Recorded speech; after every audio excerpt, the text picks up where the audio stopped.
mereka terpencar-pencar, terus jarang bareng. Kalau apa ya, secara sparring gitu, pasti beda ya. Dan Iya, cara itu Reksi melihat kualitasnya tuh gimana gitu. Kan beda di setiap klub tuh kayak tersebar gitu.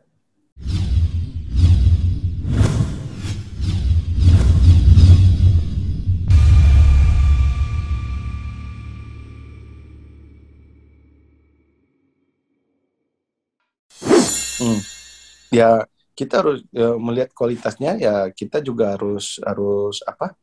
Ya itu kita sudah tahu kan mereka kualitasnya ini kayak di SCG ada si siapa Putita dengan Sapsiri, terus Yot dulu dia kuatnya di apa di single, ya udah kita tinggal kan sudah tahu kualitasnya mereka gitu kan. Dan banyak kan kalau untuk yang menghasilkan pemain untuk single yang bagus-bagus itu kan dari Bantong Yot gitu kan grupnya. Untuk, kalau untuk di ganda itu banyak kan di khususnya di mixnya itu banyak kan di datangnya dari SCG gitu kan. Nah, Nah untuk berarti ini ya, kalau mau main apa, larinya kemana gitu kali ya? Hah, enggak ya? iya, ya cuma kan disayangkan aja gitu. Semua yang pemain terbaiknya itu pecah-pecah gitu kan. Kalau istilahnya dia bisa bikin kayak di Jepang, nanti kalau ada mau pertandingan di satu ini semua latihan bersama gitu kan, itu sangat bagus gitu kan. Karena kalau kita lihat kayak Putita dengan Sapsiri terus si Jongkolpan dengan Rawinda bisa latihan bersama, itu kan suatu yang ada ini gitu kan. Tapi ya kita harus bisa gimana ya? Kita harus bisa istilahnya bangga gitu dengan satu pemain yang satu pair ini kita bisa melatih, biarpun mereka belum bisa juara di event yang besar, tapi mereka bisa mengalahkan pemain hebat apa dengan fasil apa adanya pemainnya yang kita istilahnya, saya bilang ya, kalau saya punya pemain yang sekarang saya latih di Thailand ini, saya punya pemain ganda putih yang levelnya seperti Jepang yang sama levelnya, atau bukan, atau mungkin saya punya 6 atau 4 pemain ganda putih yang levelnya seperti Jongkolpan dengan Rawinda.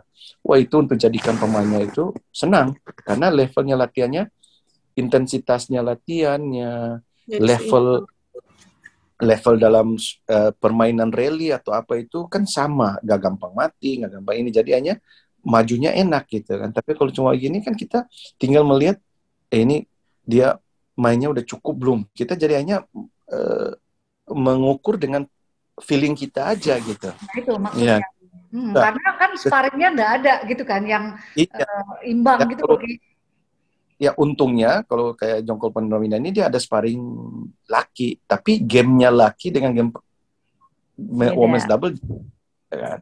Di satu sisi mereka bisa menahan suatu serangan permainan cepat karena setiap hari berlatih dengan laki gitu kan. Tapi kalau dalam saat di break sedikit dengan kayak sistem rally ya hilang itu kan. Nah, jadi ini karena kadang-kadang saya harus mengatur dalam sparring. Yang laki kamu harus main begini. Yang laki lama-lama dia juga rasa tahu juga gitu. Jadi Kan akhirnya rally. dia ada di empat aja udah nggak ada rally lagi gitu. Kak Kita Eki, ngatur dengan healing gitu. Kak Eki mau nanya, kalau untuk yang persiapan tim bergu itu, mau kejuaraan bergu itu berarti beda dengan Jepang ya Kak? Misalnya kan mereka itu 2 minggu sebelumnya ada training camp khusus gitu. Nah kalau di Ya. Thailand itu berarti tadi ya kadang kemana muter lah ya istilahnya gitu. Nah Enggak, kalau tapi waktu kalau memang itu eventnya penting sekali seperti kayak Top Cup atau Piala Uber. Sudirman Cup, ya Uber gitu ya. Kita ada meeting dan kita men-set waktunya itu dalam kita ada persiapan, let's say lah. Ada 3 minggu, ya ada 3 bulan itu Thomas Uber. Kita latihan kita bisa atur dalam setiap minggu itu berapa kali, 2 kali. Minggu ini, minggu pertama, let's say lah, minggu pertama April kita latihannya 2 kali, latihannya di SCG. Terus minggu keduanya April 2 kali latihannya di Bantong Yot. Terus minggu ketiga 2 kalinya latihannya di latihan bersama, latihannya di tim nasional. Tapi nanti sudah dekat dengan pertandingan, kita akan men-set waktu untuk mungkin 10 hari atau 2 minggu kita latihan bersama semua di satu tempat gitu. Mungkin tetap ada latihan bersama ya Kak ya. kita pergi latihan di Chiang Mai atau di mana, itu kita mengisolate diri kita semua untuk fokus. Semacam karantina gitu ya Kak? Iya, semacam karantina gitu. Ada kayak team building gitu juga nggak Kak kayak di Ada Indonesia? ya, kita buat sendiri ya. Saya udah punya pengalaman di waktu di Malaysia atau apa ya, kita buat sendiri gitu. Saya berkomunikasi dengan pelatih fisik, dengan pelatih-pelatih yang lain, apa yang kita harus buat. Kalau kita lihat latihan mereka udah agak lari sedikit dari track, kita modifikasi latihannya atau kita buat satu permainan gitu. Jadi suasananya itu mereka tidak merasa, oh gue nanti masuk ke suasana yang menegangkan atau apa gitu ya. Istilah seperti gitu. Kayak ngomong, silakan. Sorry, mau nanya dulu satu lagi mumpung tadi Kak Eki nyebutin pelatih fisik, pelatih ini segala macam. Kak, kalau sport science di Thailand itu seperti apa sih Kak? Ya, mereka ada menyediakannya juga gitu ya. Dari kitabnya ada Sport Authority of Thailand gitu kan. Mereka menyediakan orang-orang itu untuk selalu mengevaluasi, dan juga saya juga kebetulan ada bawa itu pelatih fisiknya dari dulu yang kerjasama sama saya di Malaysia, juga bagi orang Australia, bawa juga dia yang pegang fisik, dibantu oleh pelatih fisik dari lokal juga yang bisa belajar banyak dari dia, dan juga kita dibantu oleh Sport Authority of Thailand untuk setiap hari ada orang itu datang untuk mengecek kekuatan otot pemain, tentang istirahatnya pemain atau latihannya udah terlalu over, itu dia ada kirim orang. Terus nanti kita tuh national team itu kita bekerjasama dengan ada satu universitas namanya Mahidol.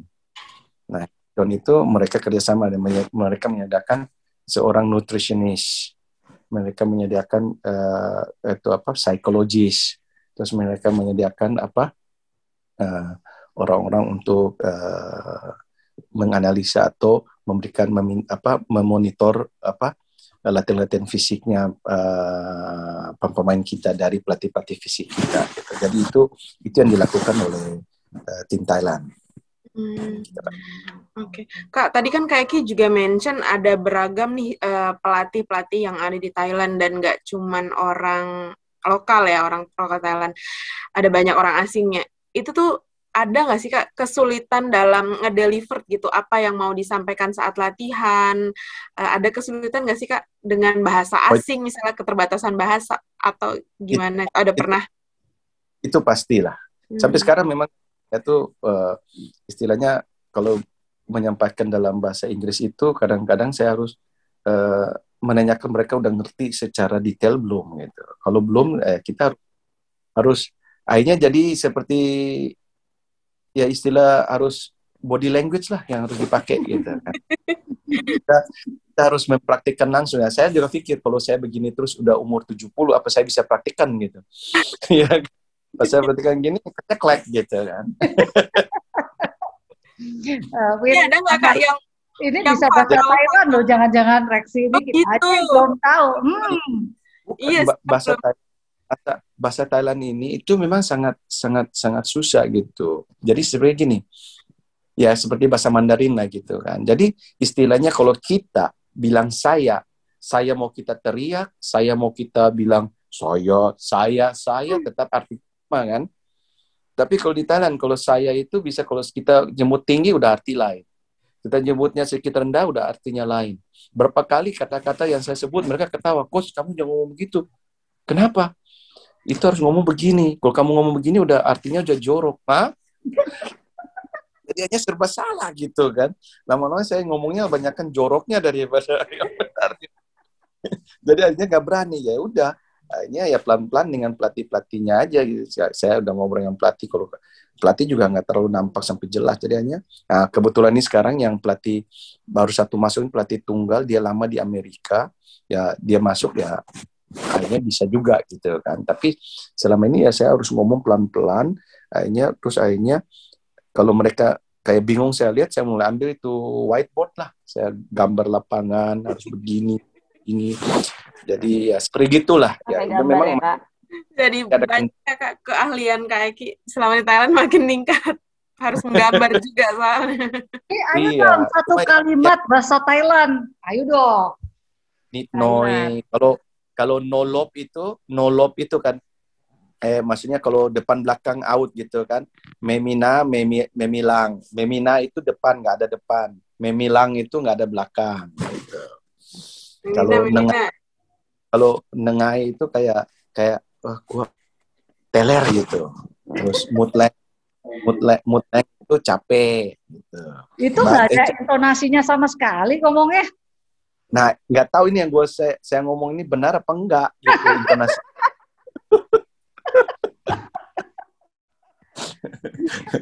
Jadi kadang anak saya atau pelatih yang lain kalau saya ngomong, terus mereka ketawa. Kenapa ketawa? Coach, kamu ngomong terlalu tinggi katanya. Memang katanya benar terlalu tinggi. Terlalu rendah. Ini misalnya, gue pusing dah, gue udah tua nih. Oke, ini berarti kalau Thailand ini negara keberapa Reksi sudah berputar? Pertama Inggris, kedua Malaysia, terus Filipina, terus Thailand, keempat. Indonesia? Indonesia masa hitung sih. Oh gitu ya. Berarti sudah 5 negara Ki ya. Gimana rasanya Ki? Suka dukanya apa sih? Ya banyak lah. Satu ya, kalau saya bilang karena saya suka nih badminton ya, udah mendarah daging, jadi ya lebih banyak sukanya daripada dukanya lah. Kalau dukanya ya itulah, kalau kadang-kadang ya kita punya yang kita ya seperti saya kita belum berikan yang terbaik buat negara itu, ya itu merasa satu kok gue nggak bisa ya. Nah itu dukanya. Tapi banyak kan sukanya sih. Karena ya saya suka lah, kayak saya suka nih olahraga ya. Lain kalau saya cuma mau datang untuk dengan nama besar, saya Reksi Manaki, saya akan dapat dukanya lebih banyak. Tapi ya karena saya suka gitu nih olahraga, jadi saya jalanin aja gitu. Jadi ya banyak sukanya. Tapi gini loh, ketemunya kan orang yang beda-beda dengan culture yang beda, kebiasaan yang beda. Gimana sih Ki? Ya kita harus bisa menerima gitu kan. Yang pertama kita harus bisa menerima, kita jangan bisa datang dengan keegoisan kita gitu. Kalau kita datang dengan ego, ya akhirnya kita nggak bisa menerima culture-nya dia kan. Jadi kita harus bisa beradaptasi gitu. Ya seperti yang latih di Inggris.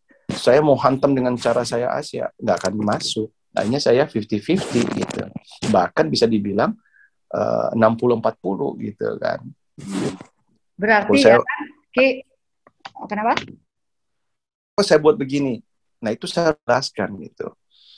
Nah, hanya sampai mereka udah bisa menerima, baru ini. Nah, itu banyak kan yang saya sekarang udah bertanding ini, banyak kan pelatih-pelatih di negara-negara yang pernah saya latih ini udah jadi pelatih semua kan. Mereka datang, Resi, kamu yang ngomong itu sekarang baru saya ngerti itu. Kalau dulu saya udah ngerti dari awal-awalnya, saya harus begini, apa yang kamu bilang itu benar. Saya udah jadi pemain hebat, dia bilang gitu. Nah sekarang baru saya nyala, ya udah nggak apa-apa, kamu terlambat ya, nggak penting kamu jadi pelatih hebat, saya bilang. Saya aja udah. Ya Wit, amanah, bayangin bahasa Thailand udah bisa, bahasa Malaysia. Nah, iya Tagalog, Melayu. Wah luar biasa, menguasai beberapa bahasa, gitu ya Ki? Amin. Yang pasti saya menguasai dua bahasa Indonesia sama bahasa Ternate.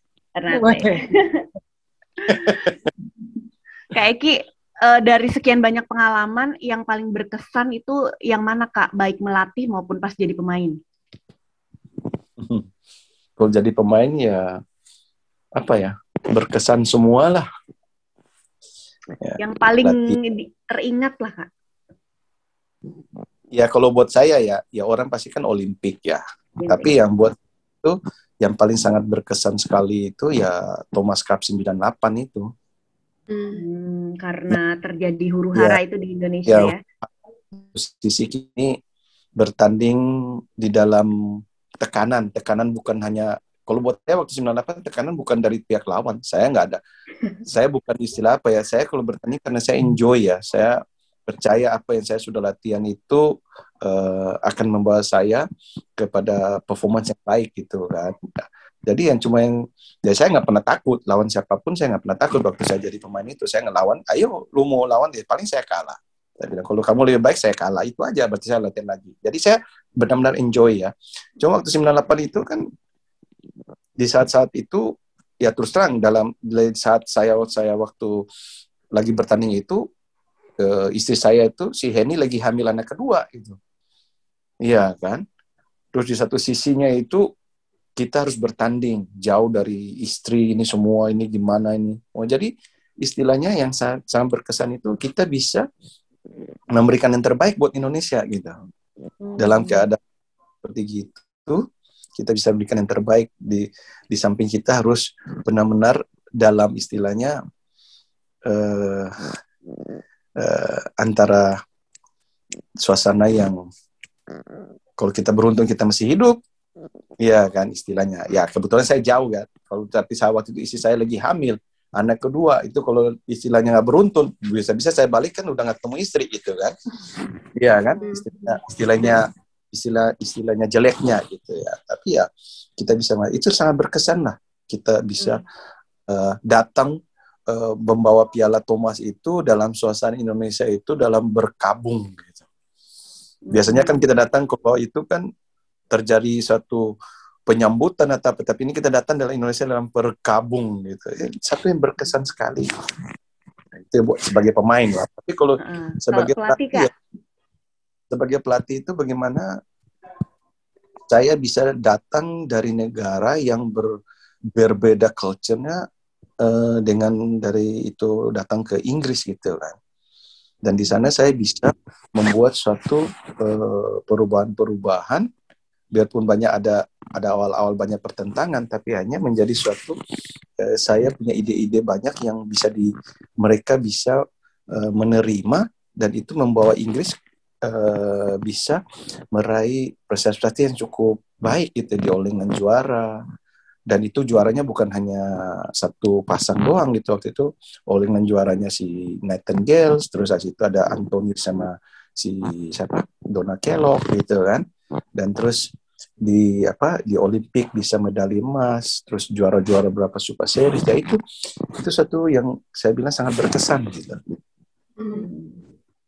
Baik. Pengalaman di Inggris ya Kak ya, berarti melatihnya ya Kak ya. Juga di Malaysia saya datang dengan merubah pasangan waktu itu Kok Keng Kiat dan Tan Boon Hyong, bisa membawa mereka menjadi pemain nomor 1 dunia, bisa juara All England, final kejuaraan dunia. Dan memang di Malaysia itu saya masih missing, karena selama ini Malaysia belum pernah juara dunia gitu kan. Itu satu yang miss. Sebenarnya itu 2010 itu bisa juara, karena itu sesuatu yang miss aja itu. Nah itulah yang saya berkesan lah. Kak, ini kan Kak Eki berarti udah beberapa kali tiap melatih beda negara kan pindah-pindah nih otomatis Kak. Nah kalau lagi pindah ini melatih negara untuk melatih itu keluarga ikut diboyong semua, sekolah anak-anak ikut semua, atau udah stay aja di satu negara gitu Kak, nungguin aja Kak Eki melatih Buana.